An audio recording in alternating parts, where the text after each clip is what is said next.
Good evening, everybody, and welcome. This is Jennifer Reynolds, your armchair traveler. We're going to pick up where we left off the other night, talking about the Royal Mail ship Titanic. Leaving Queenstown, Ireland in the early afternoon of Thursday, April 11th, the Titanic made a brief stop to drop off the pilot at Daunt Lightship, and then she sailed off into the Celtic Sea. Captain Smith steamed the Titanic about 5 miles off the Irish coastline to give the passengers a final view. The Titanic passed the Old Head at Kinsale. They followed into the bay where in the early 18th century smugglers had found a sheltered haven. Seeing the mastiff of Galley Head with its lighthouse, there's no doubt that many of the third-class Irish passengers emigrating to the United States shed some tears as they took a look back at the last look at their homeland. Now slowly the Celtic Sea blended into the North Atlantic Ocean, and there was nothing but open water in all directions. For the Titanic, her maiden voyage was to end in New York City on the morning of Wednesday, April 17th. And remember, we are now Thursday, April 11th. On board the Titanic, there was 2,207 people. Of the total, 1,320 are passengers and 887 are ship's officers and crew. The Titanic was licensed to carry at least 1,000 more passengers, yet her lifeboat capacity is only 1,176, which more than conformed to the current British regulations.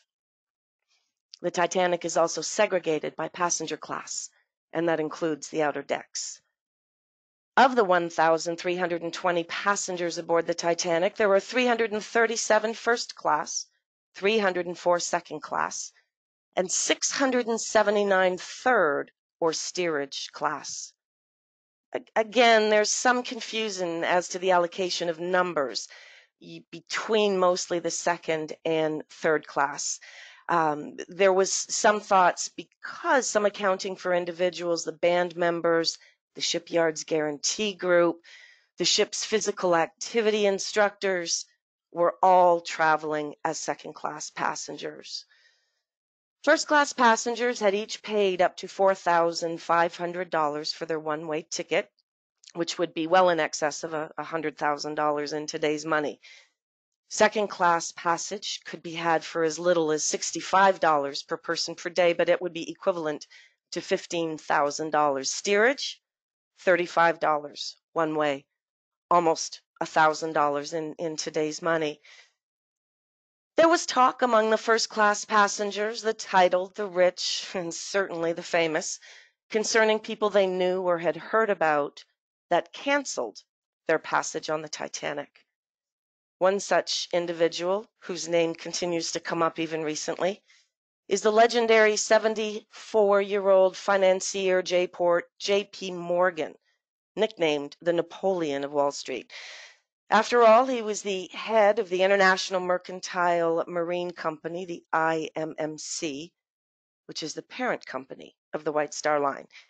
He'd canceled his parlor suite at the last moment, and Bruce Ismay then occupied his suite.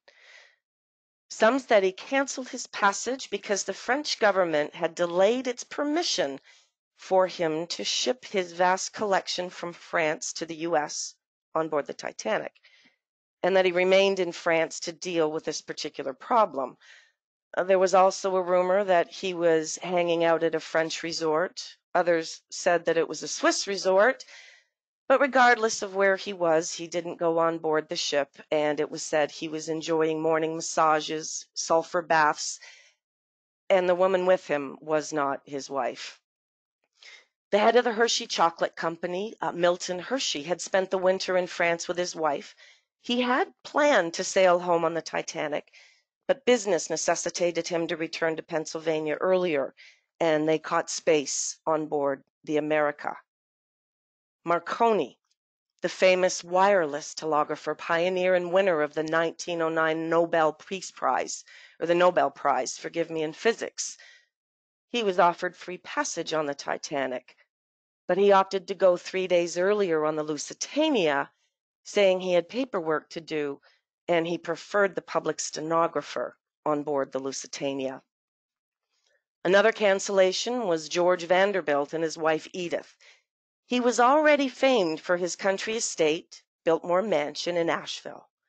As it would turn out, George's mother, Maria Louisa, cabled him, her youngest child, and told him to avoid the Titanic. She said, quote, "Maiden voyages are always so troublesome, with crowds and with media," unquote. And being the obedient son, George complied, and it does seem that mother was right. There was another member of the Vanderbilt dynasty that canceled, and this was Alfred Vanderbilt, 34-year-old multi-millionaire sportsman. No doubt he was influenced by his Uncle George's decision, but he waited so long to cancel that his luggage was already on board and it couldn't be removed. So he quickly booked a second-class passage for his servant to look after the bags with plans to meet the ship when it arrived in New York. But besides the diversion offered by chatting and rumoring about the people that had missed the Titanic's maiden voyage, another target of gossip focused on those that were on board. One such individual of interest was Dorothy Gibson, 22-year-old American silent film actress, model, and singer. She was returning home from a 6-week vacation in Europe with her mom, and she was traveling in first class, and they'd got on in Cherbourg. Another target of idle talk, if you will, was a first-class passenger that had come aboard with the distinction of having brought on board the most luggage, 14 steamer trunks and 4 suitcases. This was Charlotte Drake Martinez Cardesa from Philadelphia.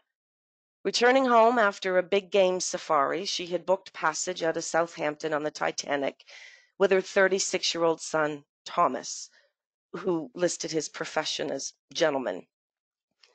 Now, most gossip traveled by way of personal servants who chatted among themselves, and it was said that Mrs. Cardesa had brought along 32 pairs of shoes, 84 pairs of gloves, 72 dresses, and 10 mink coats. This party had the largest staterooms on board the ocean liner. Those of the same sex that were traveling together also caused tongues to wag. One such couple was Major Archibald Butt, military aide to President William Howard Taft. His partner, the painter Francis David Millet. The 64-year-old Millet, who had boarded in Cherbourg, posted a letter in Queenstown to a friend in which he cattily observed, quote, "Queer lot of people on this ship. There are a number of obnoxious, ostentatious American women, the scourge of any place they infest, and worse on shipboard than anywhere. Many of them carry tiny dogs and lead husbands around like pet lambs," unquote. An individual traveling second class that was a topic of discussion was Joseph Philippe Lemercier Laroche, the only black passenger on board the Titanic. A Haitian-born, French-educated engineer, 26 years of age, he was traveling with his pregnant wife, Juliette. She was 22, and their 2 daughters. The family was leaving France and moving to Haiti because Laroche couldn't find work in his profession. When he was 14, his privileged parents in Haiti sent him to France to study engineering. There he met Juliette, who was white, and they eventually married. His uncle, who was now president of Haiti, had arranged a teaching position for him back in Haiti, and they had boarded the vessel in Cherbourg. Since leaving Queenstown on Thursday, 2 full days at sea had gone by rather quickly, and all the passengers were getting adjusted to the ship's routine and learning their way about. Meals, of course, offered the most pleasure. Picture-taking occupied many of the passengers, and children enjoyed games on the deck. For the many traveling third class, there were limited options for activities. Mostly they were entertaining themselves. Titanic's third class passengers were segregated by gender. The men were in the bow of the ship, unmarried ladies in the stern, and families were also in the stern. Women knitted, visited with one another, or simply rested on the open deck. There was a general room which men, women, and children could use to relax in, play games, and chat. Second-class passengers walked their assigned outer space on the boat deck. One diversion was being able to look down upon the third-class deck. Below deck, the second-class passengers had a library, and for the men, a smoking room. First-class passengers relaxed in their enclosed promenade. Remember, this was one of the features that differentiated this ship from her sister ship. This was exclusive territory of the first-class passengers, and they could easily take advantage of all of the exterior spaces. Two particular spaces of note were the veranda and the palm court, one on either side of the ship. Next to and just aft of the first-class smoking lounge, the veranda and palm court sported white wicker furniture and red and brown cushions. They were decorated with green trellis and climbing plants, which I assure you were all silk. None of them were real. But they were designed to resemble the gazebos that were found on the grounds of large English country home estates. The veranda and the palm court shared a service pantry with the first-class smoking room just forward, and that provided passengers with the opportunity to order light meals and drinks. On this maiden voyage, Titanic's crossing the starboard veranda, and the palm court was being used as an informal nursery and playroom. One thing all classes had in common was everyone had tea time. First-class tea service was very elegant and could be taken in several locations, from the promenade deck to the reading room to the writing room. As there were no cafes provided for the second class, those passengers could take afternoon tea on the boat deck or in their library. Tea for the first and second class passengers usually consisted of scones, blackcurrant conserves, marmalade, and honey. For third-class passengers, tea was generally served in their general purpose room or in the open decks. The tea service was more likely to a working man's tea, meat, cheese, pickles, fresh bread, jam, that kind of thing. But you can be assured for first-class passengers, there was no lack of amenities, there was no lack of service, and there was no lack of activities to pass this time. Titanic provided a barber shop. This was also the place to buy novelties and souvenirs. Second class had its own barber shop. There was a ladies' hairdressing salon and beauty parlor with a rather lavish entrance. Various apparel and cosmetics were available for purchase. The facility was also available to second-class ladies on a space-available basis. Restricted to first class was the squash racket court on lower deck G. It was under the supervision of an attendant who supplied rackets, balls if needed, and could arrange for an opponent as well. Players were charged 2 shillings for the use of the court, and games were limited to 1 hour if there were others that were waiting. There was a spectator gallery as well. Titanic's saltwater heated swimming pool, also referred to as the swimming bath, was the only swimming pool of its kind anywhere on the ocean. The first swimming pool to ever go to sea had been installed on the Olympic the previous year. However, men and women were not allowed to bathe together, and it was not considered proper for men to see women in their bathing attire. This painting is interesting. It features a 17-year-old first-class passenger named Jack Thayer, and he's getting ready to dive in. Master Thayer was an excellent swimmer, a skill that proved useful later on in the voyage. For a charge of 4 shillings, or about $1, first-class passengers could soothe away their aches and pains at the Moorish-style Turkish baths.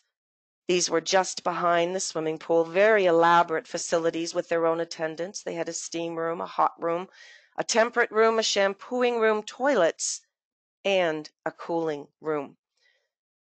Also a very, very ultra-modern innovation here, electric beds that applied heat to the body using lamps. And like the swimming pool, men and women used the Turkish bath during different times of the day. The gym. It was a novelty at sea. It had an electric camel, an electric horse, cycling machines, a rowing machine. Tickets, 1 shilling, about 25 cents, were available from the purser and entitled first-class passengers to 1 session in the facility under the watchful eye of the physical educator, Mr. Thomas Macaulay, who traveled as a second-class passenger. The gym was open for ladies between 9 and noon. Gentlemen had it exclusively between 2 and 6.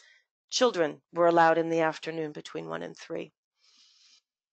Sunday, April 14th, the 5th day of the crossing, and the weather had gotten colder. Captain Smith had conducted services that morning for the first-class passengers. Clergy that were aboard as second- and third-class passengers held services as well. Following breakfast, Captain Smith conducted a ship inspection, but for whatever reason, he decided not to hold a lifeboat drill, much to the pleasure of the crew. But the only safety instructions that were given to the passengers had been on how to don a life jacket. Lunch that Sunday was a very pleasant affair, especially for those in first class. Afternoon found only a small number of passengers on the open deck, though, braving the chilly air. By late afternoon, Captain Smith took some quiet time and walked the first-class promenade deck, and in his pockets are ice warnings received from other ships. For him, it was to be another busy evening of socializing. Titanic was a very dog-friendly ship with kennel facilities, and each day a member of the crew would take dogs on walks around the fantail of the ship. There were 12 canines on the Titanic, brought aboard by 10 of the Titanic's first-class passengers and their families. 3 of the 12 canines had boarded in Southampton, and the rest came aboard in Cherbourg. Word had made it around the ship that the dog owners were planning on an informal dog show for the following day on Monday. Sunset was spectacular. All classes looked forward to their first Sunday dinner on board the Titanic, and there it was. The bugle steward played the 6 p.m. call to dinner, which was intended for first- and second-class passengers. Third class had its own galley, dining saloon, and service staff. There were white tablecloths, attractive silverware, and meals were served on white china bearing the White Star logo. It was third class, or steerage, that earned the White Star Line its greatest profit, and the company was anxious to publicize the advantages of sailing on its ships, especially through word of mouth. The dining salon was actually 2 rooms divided by a watertight bulkhead located on F deck between the second and third funnels, exactly 2 decks below the first-class dining salon. With a capacity of 473, third-class dining was accommodated in 2 seatings. Although simple, many had never eaten food as plentiful. Fresh baked bread was available at every meal, as well as fruit. And for many, the fresh fruits, such as oranges, were exotic and something new, and the first time that they had tried anything such as this. Unlike first and second class passengers who enjoyed dinner in the evening, third class passengers' main meal was served in the afternoon, and this was their dinner.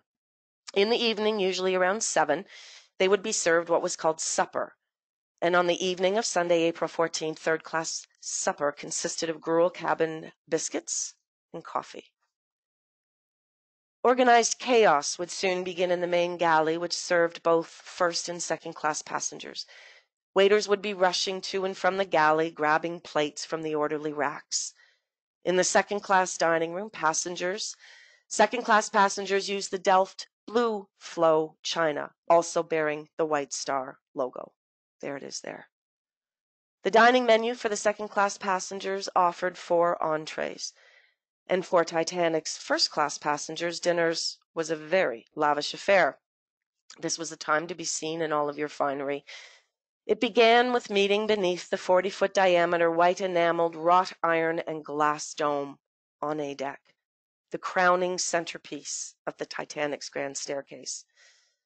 The staircase descended through 4 decks to the landing on D deck, which was the first class reception area.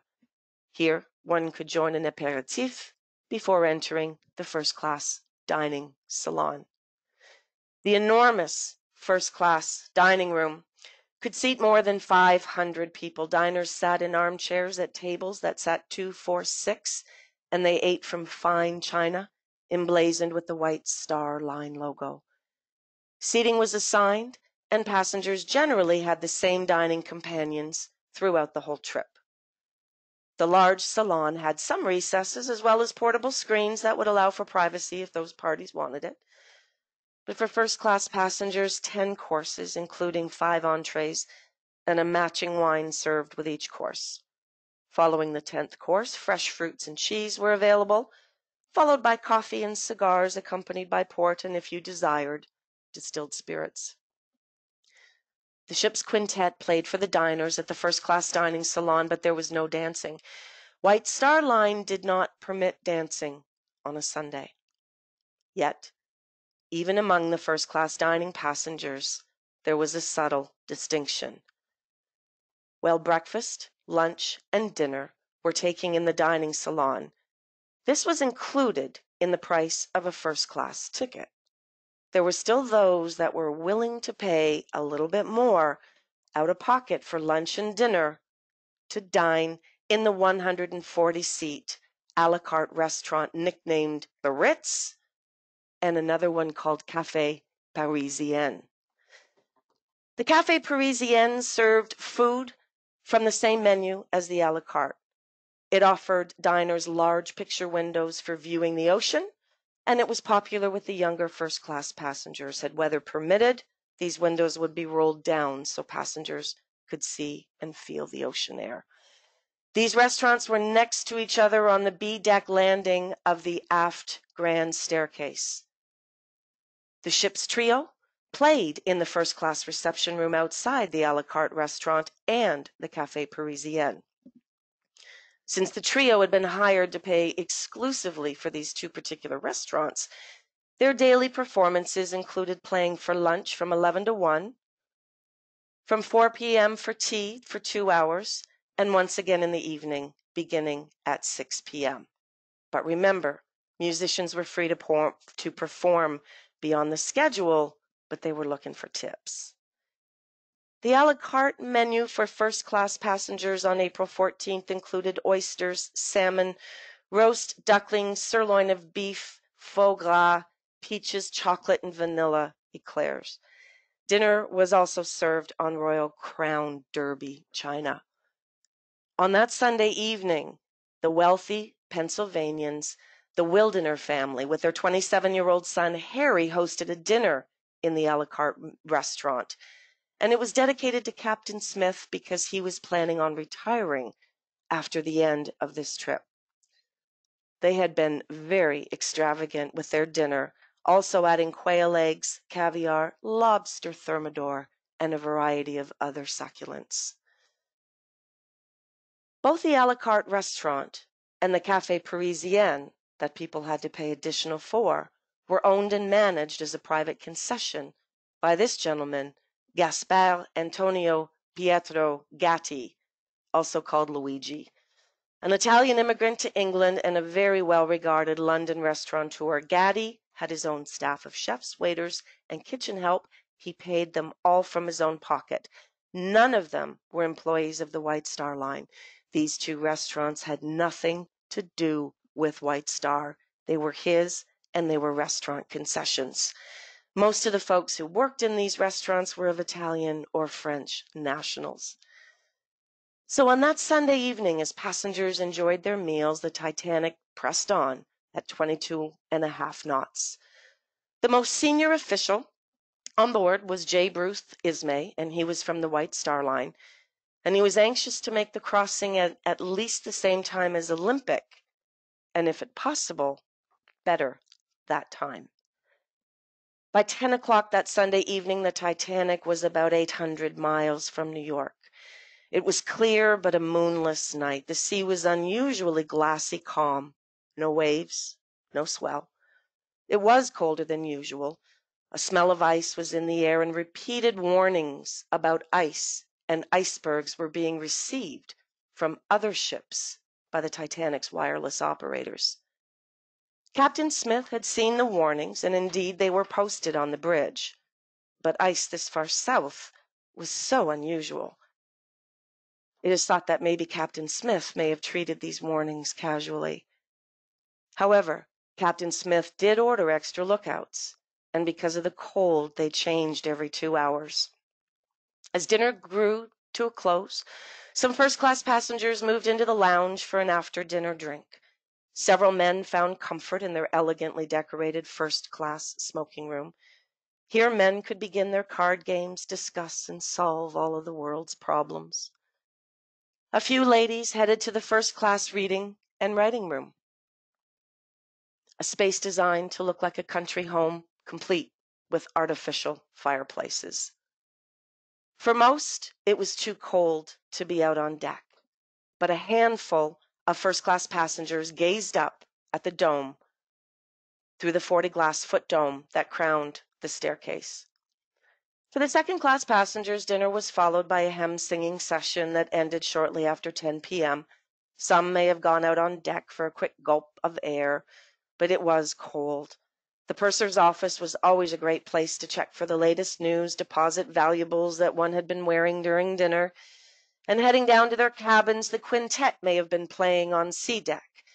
Even though it wasn't allowed on a Sunday, a few couples may have been doing a quick little spin around the dance floor, and the band members needed to supplement their salary with tips. For the men, a cigar to top off the day in their smoking room. Down in steerage, singing and games followed dinner.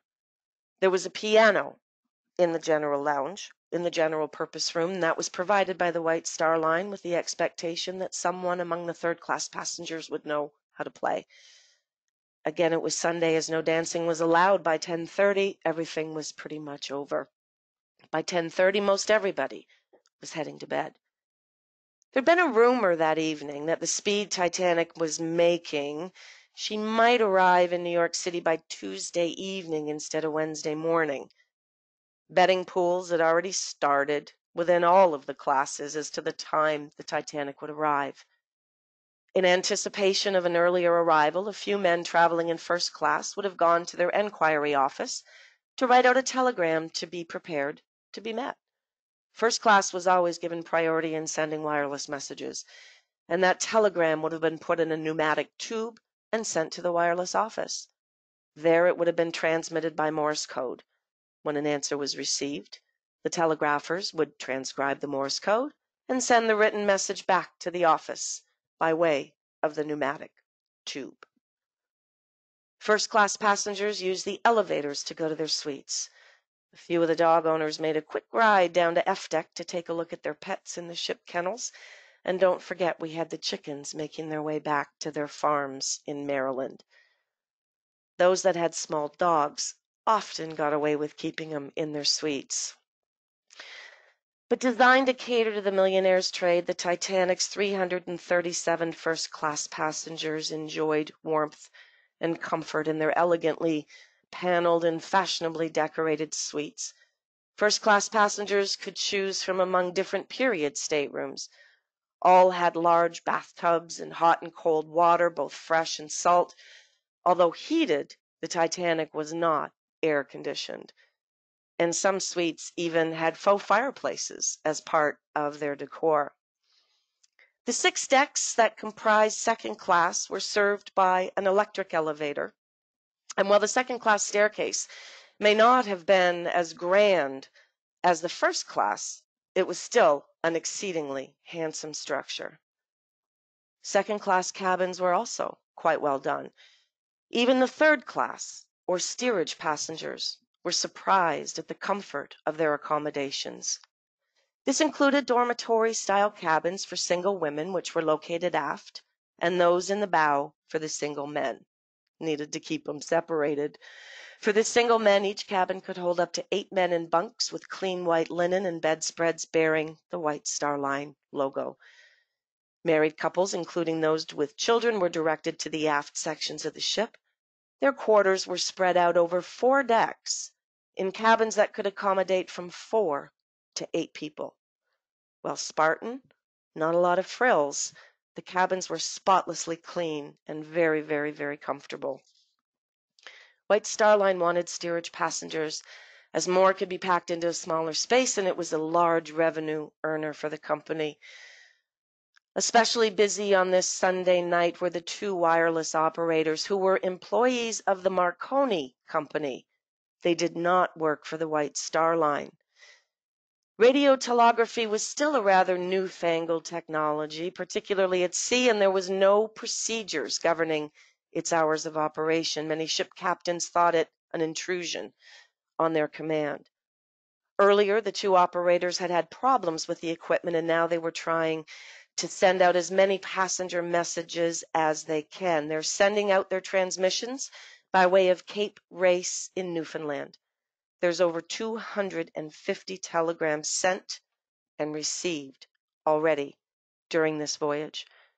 The wireless operators who receive and send using Morse code were tired and they were irritated. If you look at that image on the left-hand side, that's the pneumatic tube that would carry down to the front desk where guests would pick up their communications.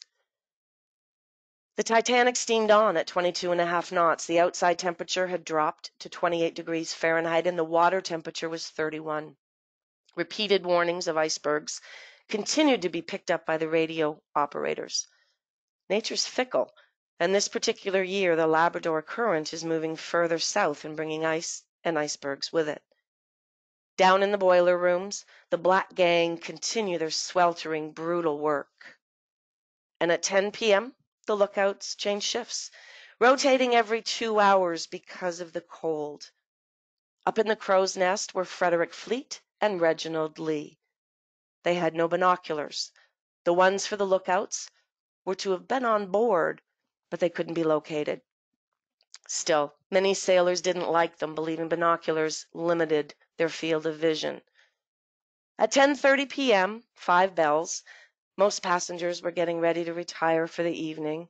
The eastbound freighter, Rappahannock, was sighted bound from Halifax to London. Her acting master, Captain Albert E. Smith, signaled the Titanic by Morse lamp. We have just passed through heavy field of ice and several icebergs. After a moment came back the Titanic's response, also by Morse lamp. Message received. Thank you. Soon after, Captain Smith, master of the Titanic, retired to his cabin, and the Titanic continued on at 22.5 knots. Up in the crow's nest, Frederick Fleet and Reginald Lee tried hard to keep warm, anxious for midnight when the next watch would change. Frederick Fleet stared into the distance. With no moon and unnaturally calm seas, there was no waves or swell to break upon an object, such as an iceberg, to give him some kind of warning. There was no sound. There was no foam. Suddenly, a large iceberg loomed ahead. It was a blackberg, carrying the dirt, the rock, the gravel, the detritus that had been torn loose from some unknown mountain which had spawned it. Frantically, Fleet banged the bell in the crow's nest 3 times, the warning signal, while grabbing the telephone to the bridge and yelling into it, "Iceberg straight ahead! Iceberg straight ahead!" And so now it begins, the sinking of the Titanic. Join me Wednesday evening, 7 p.m., and then again on Friday. But Wednesday will be our final session, number 3 of the Titanic, the sinking of the Titanic. Always recorded, always available on Jennifer Reynolds Travels on Facebook and YouTube, also on collagetravelradio.com. This is Jennifer Reynolds. My thanks for joining me tonight in our Armchair Travels, part 2 of 3 of the magnificent Titanic. My thanks to you for joining. Good evening.